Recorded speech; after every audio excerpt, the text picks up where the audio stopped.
Hello my dear students, welcome to Taran sir classes. आज आपके लिए लेकर आए हूँ क्लास 12th की फिजिकल एजुकेशन से वाइवा के कुछ बड़े इंपॉर्टेंट क्वेश्चन। और मेरा जो टॉपिक है आज का वो है क्रिकेट। तो बच्चों, जैसा कि आपने डिमांड किया, तो इससे पहले ऑलरेडी मैं एक वीडियो दे चुका हूँ क्रिकेट के ऊपर, लेकिन ये कुछ क्वेश्चंस उससे हट के होने वाले हैं। जैसा कि मैंने ऑलरेडी उन टीचर्स को ऑब्ज़र्व किया एज एन ऑब्ज़र्वर कि किस तरह के क्वेश्चन पूछे जा रहे हैं, तो कुछ टेक्निकल क्वेश्चंस भी पूछे जा रहे थे। और इससे पहले जो वीडियो दी है उसमें हिस्ट्री बेस्ड क्वेश्चंस हैं, वो आप देख सकते हैं। उसका लिंक मैं आपको दे दूंगा इसी वीडियो की डिस्क्रिप्शन बॉक्स में। तो यहाँ पर जो फर्स्ट क्वेश्चन मुझे लगता है आपके लिए इंपॉर्टेंट हो सकता है, वो आपसे पूछ सकते हैं कि क्रिकेट कब स्टार्ट हुआ था। तो ये ऐसा एक जनरल क्वेश्चन है ये कि क्रिकेट की स्टार्टिंग कब से हुई, तो आपने सिंपल रिप्लाई देना है कि 1787 में हुई थी। और इसके अलावा अगर आपसे पूछा जाता है कि जो प्ले फील्ड है उसकी शेप कैसी होती है जहाँ पर क्रिकेट खेला जाता है, तो ये हम कहेंगे ओवल या इलिप्टिकल, और साथ में टाइप ऑफ प्ले फील्ड होती है ग्रासी। तो आप देखिए कि दोनों ही बातें इसमें आ जाती हैं। एक तो उस मैदान की शेप आ गई जो कि ओवल शेप होती है जैसे कि एग की होती है, और दूसरी होती है इलिप्टिकल जो कि गोल होती है, जैसे बहुत बड़ा एक गोला या सर्कल होता है। और किस तरह का प्ले फील्ड होता है, तो ग्रासी का मतलब होता है घास के मैदान पर क्रिकेट खेला जाता है। अब चलते हैं नेक्स्ट क्वेश्चन के लिए। When and in which country, कब और किस कंट्री के बीच में जो पहला क्रिकेट मैच खेला गया था, ये मेरा सेकंड क्वेश्चन है यहाँ पर। तो आपको रिप्लाई देना है यहाँ पर। जो फर्स्ट क्रिकेट मैच खेला गया था it was between Australia and England, और ये कब खेला गया था 1971 में। तो ये मैच खेला गया था ऑस्ट्रेलिया इंग्लैंड के बीच में 1971 में। अब चलते हैं क्वेश्चन नंबर 3 के लिए। What is the total number of players in each team. अगर ईच टीम की बात करें तो कितने प्लेयर्स होते हैं क्रिकेट की एक टीम के अंदर। तो यहाँ आंसर वैसे तो देखा जाए बहुत सिंपल है कि चलो 16 प्लेयर्स होते हैं, लेकिन 16 प्लेयर्स तो टोटल नंबर ऑफ प्लेयर्स है। आपको बताना है सेपरेट करके कि प्लेइंग 11 आते हैं और प्लस 5 होते हैं उसमें सब्सटीट्यूट्स, यानी जो एक्स्ट्रा प्लेयर्स के तौर पे एक टीम में रखे जाते हैं और जिनका काम क्या होता है कि अगर कोई इमरजेंसी होती है, किसी को इंजरी हो जाती है, फिर वो उसको रिप्लेस कर लेता है। अब चलते हैं नेक्स्ट क्वेश्चन के लिए। अब आपसे ये क्वेश्चन पूछा जाएगा, जैसे मैंने पिछली वीडियो में बताया था कि नंबर ऑफ ऑफिशियल 3 होता है, लेकिन अब लेटेस्ट करंट जो आपका चल रहा है ट्रेंड, उसमें नंबर ऑफ ऑफिशियल्स को हम कहेंगे कि यानी ऑफिशियल होते हैं जो उस पूरे मैच को ऑब्जर्व कर रहे होते हैं, पूरी देखरेख कर रहे होते हैं। तो कितने होते हैं वो लोग, टोटल नंबर है 6 इसमें।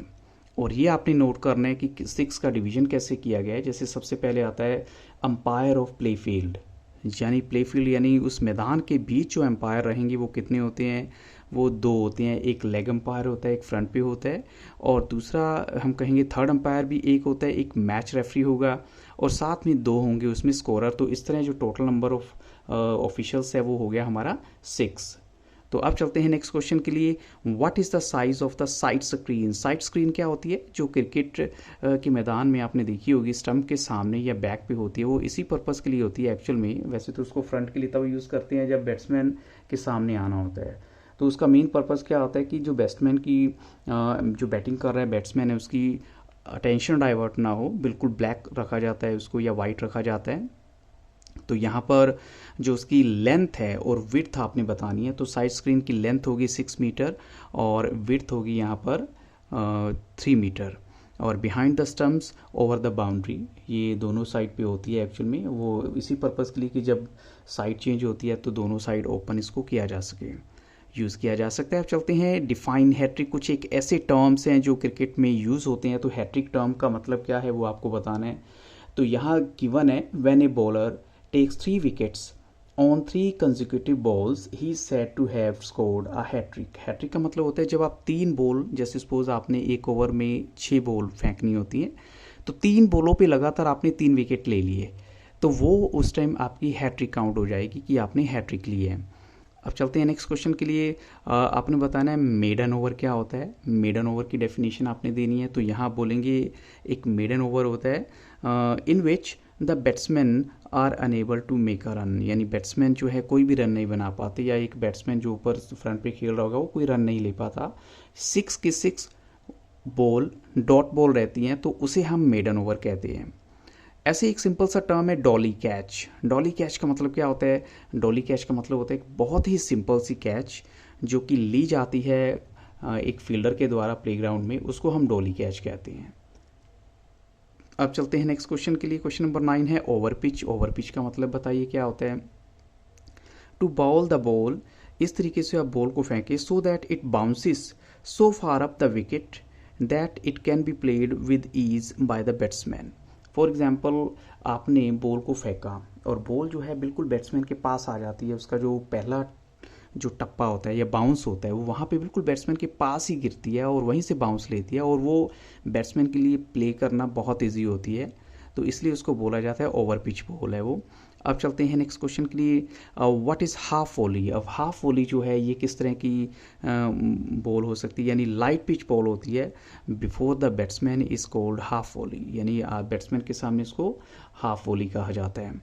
अब चलते हैं नेक्स्ट क्वेश्चन के लिए, how much time is given to each team to finish the T20 match. अब देखिए ये क्वेश्चन इसलिए इंपॉर्टेंट है क्योंकि आज के टाइम में जो सबसे ज़्यादा ट्रेंड है वो T20 मैच का ही है। तो T20 मैच को फिनिश करने के लिए, समाप्त करने के लिए एक टीम को कितना वक्त दिया जाता है, तो यहाँ पर हम कहेंगे जो राइट आंसर है वो है 75 minutes to each team. 75 minutes का मतलब आप समझ सकते हैं कि 1 आवर और 15 मिनट हम कहेंगे, तो ये इतना वक्त दिया जाता है।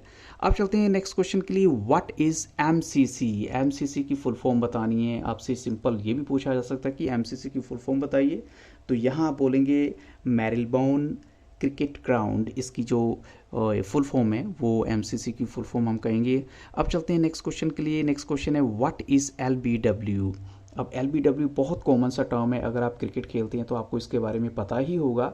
तो LBW की फुल फॉर्म होती है लेग बिफोर विकेट। इसका मतलब है आपकी जो लेग है वो बॉल और स्टंप के बीच में आ गई, जिसकी वजह से आपको LBW आउट दे दिया जाता है। हालांकि बॉल स्टंप्स को टच नहीं करती, लेकिन आपकी लेग पे लगने की वजह से, और वो लेग आपकी स्टंप्स के बिल्कुल सामने थी, तो इसलिए आपको आउट दे दिया जाता है।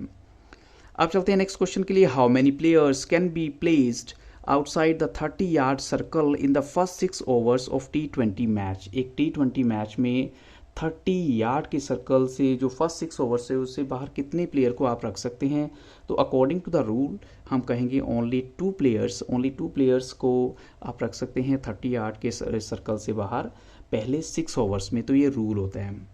अब नेक्स्ट क्वेश्चन है, what do you mean by spin. अब स्पिन का आप मतलब बताइए कि स्पिन एक्चुअल में क्या चीज़ होती है। तो देखिए स्पिन एक्चुअल में देखा जाए तो स्लो होती है बॉल, लेकिन इसका जो टेक्निकल डेफिनेशन है वो है spin is the twist of ball, यानी ये बॉल की एक ट्विस्ट होता है at the time of delivery, यानी डिलीवरी क्या होता है जब आपने इसको फेंका है, एंड बाय द बॉलर, यानी जब बॉलर इसको फेंकता है, so it comes of the pitch and changes its direction. और इसकी खास बात क्या होती है कि जब ये पिच पे गिरती है, पिच पे गिरने के बाद ऑल ऑफ ए सडन इसकी डायरेक्शन चेंज हो जाती है, और उसके बाद आपको भी नहीं पता होता, मीन्स अगर आप बैट्समैन होते हैं आपको भी नहीं पता होता कई बार कि बॉल किस डायरेक्शन में जाएगी, राइट साइड जाएगी, लेफ्ट साइड जाएगी, तो इसलिए इसको स्पिन का नाम दिया गया है। तो यहाँ पर ये जो कुछ क्वेश्चन थे, ये टेक्निकल क्वेश्चन जो मैंने आपके साथ डिस्कस किए हैं, और फिर भी आपको किसी तरह की कोई रिक्वायरमेंट फील होती है तो already geography, history, political science, इनकी भी वीडियो दे चुका हूँ, और इसके डिस्क्रिप्शन बॉक्स को आप जरूर देखिएगा इस वीडियो के, वहाँ पर आपको और भी लिंक्स मिलेंगे। इवन देन आप मुझे ज़रूर बताइए, और रिक्वायरमेंट है मेरी सब्जेक्ट के अकॉर्डिंग तो मैं आपको वो वीडियो प्रोवाइड कर दूंगा। So thank you very much and I wish you all the very best for your exam also. Have very nice day.